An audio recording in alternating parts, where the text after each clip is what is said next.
Assalamualaikum warahmatullahi wabarakatuh. Sebelumnya, perkenalkan nama saya Zaina Zarifa dari jurusan Ilmu Administrasi Negara, NIM 200423002. Pada kali ini, saya akan menjelaskan materi mata kuliah Sistem Politik Indonesia yang dosennya Ibu Nora Eka Putri, SIP, MSI. Materinya mengenai peranan lembaga birokrasi dalam sistem politik Indonesia. Yang pertama, definisi birokrasi. Birokrasi berasal dari kata bureaukrasi, bahasa Inggris bureo tambah krasi.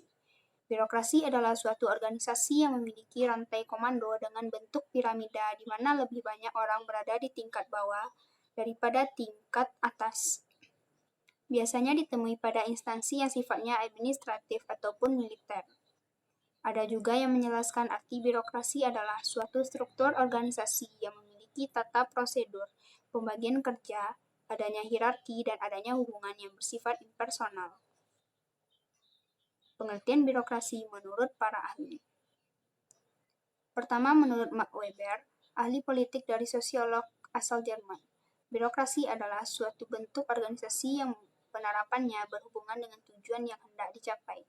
Birokrasi ini dimaksudkan sebagai suatu sistem otoritas yang ditetapkan secara rasional oleh berbagai macam peraturan untuk mengorganisir pekerjaan yang dilakukan oleh banyak orang. Fritz Steinmark, ilmuwan administrasi dan politik Jerman Amerika. Birokrasi adalah suatu tipe organisasi yang digunakan oleh pemerintah modern untuk melaksanakan tugas-tugasnya yang bersifat spesialis. Dilaksanakan dalam sistem administrasi dan khususnya oleh aparatur pemerintah.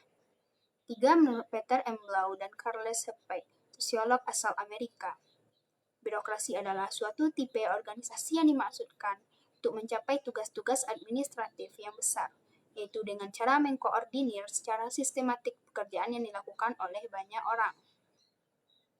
C. Peranan dan fungsi birokrasi sistem politik pada masa Orde Lama. Pada permulaan kemerdekaan, yaitu masa Orde Lama, birokrasi pemerintahan berperan sangat penting. Hal ini mengingat kondisi elemen masyarakat lainnya belum siap ketimbang birokrasi pemerintahan. Namun, yang menjadi permasalahan adalah bahwa pola-pola tradisional praktik birokrasi masih terus terbawa oleh aparatur birokrasi. Selain itu, dalam masa ini, birokrasi mengalami politisasi yang luar biasa kuat. Birokrasi pemerintah semata-mata ditempatkan sebagai instrumen politik bagi partai politik yang berkuasa atau yang berpengaruh. Apalagi pada saat itu, sistem pemerintahannya adalah sistem parlementer. Sungguh menjadi ladang persaingan dan sistem kerja yang tidak sehat dalam birokrasi. Birokrasi menjadi tidak profesional dalam menjalankan tugas-tugasnya. Birokrasi tidak pernah dapat menjalankan kebijakan karena seringnya pergantian jabatan tidak berdasarkan merit system, tapi lebih pada pertimbangan loyalitas politik terhadap partainya. Di dalam birokrasi sangat diwarnai oleh konflik internal yang syarat dengan muatan kepentingan politik, saling mencurigai, dan pada akhirnya kinerja birokrasi menjadi terpuruk. Duyanto 2002. D. Peranan dan fungsi birokrasi sistem politik pada masa Orde Baru. Memasuki awal masa Orde Baru, banyak harapan tertuju pada birokrasi pemerintahan. Pemerintah Orde Baru benar-benar memanfaatkan besarnya kekuatan birokrasi pemerintah yang telah meluas sampai ke pelosok desa. Birokrasi pemerintahan menempati posisi strategis dalam memainkan perannya, baik sebagai regulator, perumus kebijakan, pelaksana kebijakan, sekaligus melakukan evaluasi kebijakan. Birokrasi seperti yang diungkapkan oleh Mas'ud 1994 dan Imawan 1997 benar-benar memegang peran sentral kehidupan politik, ekonomi, sosial, dan budaya masyarakat. Hampir semua aspek kehidupan masyarakat tidak pernah terlepas dari intervensi, pelayanan, dan kebijakan birokrasi pemerintah. Birokrasi lebih menonjolkan perannya atau fungsi sebagai regulatif ketimbang perannya dalam memberikan pelayanan kepada masyarakat. Besarnya peran birokrasi dalam aspek kehidupan masyarakat berakibat pada jauhnya birokrasi dari upaya kontrol masyarakat sehingga patologi birokrasi seperti KKN menjadi sulit terdeteksi dan marak terjadi. Realitas birokrasi pada masa Orde Baru juga ditunjukkan oleh panjangnya rantai birokrasi yang harus ditempuh oleh masyarakat ketika harus berhubungan dengan birokrasi pemerintahan.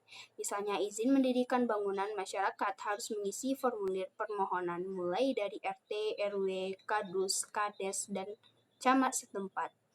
Sebelum selanjutnya diproses di kantor Cipta Karya atau tata kota di tingkat kabupaten atau kota. Di samping itu, dominannya kultur kekuasaan politik juga melekat pada birokrasi Orde Baru. Mulai di pemerintah pusat maupun di pemerintah daerah, dampaknya adalah bahwa sosok birokrasi pemerintah lebih berorientasi sebagai abdi negara daripada sebagai abdi masyarakat. Kultur pelayanan yang merupakan misi utama birokrasi menjadi terabaikan. Peranan dan fungsi birokrasi sistem politik pada masa Orde Baru. Peran birokrasi dalam penyelenggaraan negara tidak lepas dari pembahasan mengenai teori negara itu sendiri. Hal itu karena birokrasi merupakan mesin utama penyelenggaraan negara, yang tugas dan perannya adalah untuk memberikan pelayanan kepada masyarakat. Untuk mensejahterakan rakyatnya, maka negara memiliki birokrasi pemerintahan. Birokrasi dianggap sebagai instrumen penting dalam negara yang kehadirannya tak mungkin terelakkan.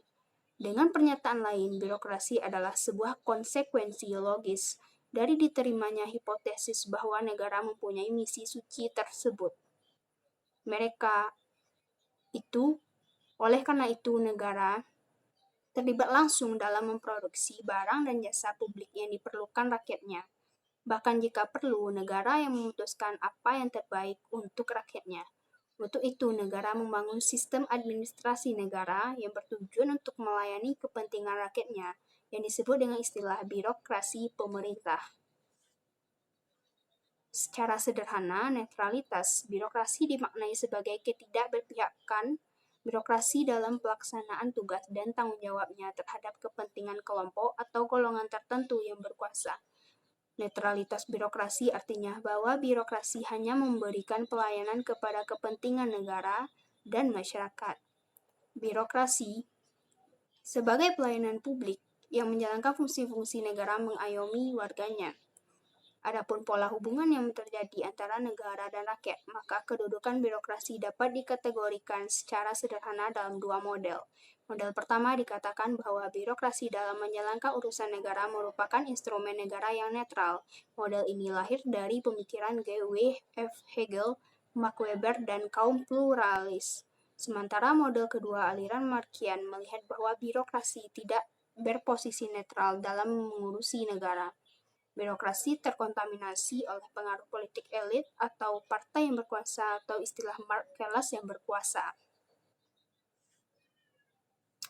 Oke, cukup sekian penjelasan materi yang saya sampaikan. Jika ada salah dan kurang, saya mohon maaf. Terima kasih. Assalamualaikum warahmatullahi wabarakatuh.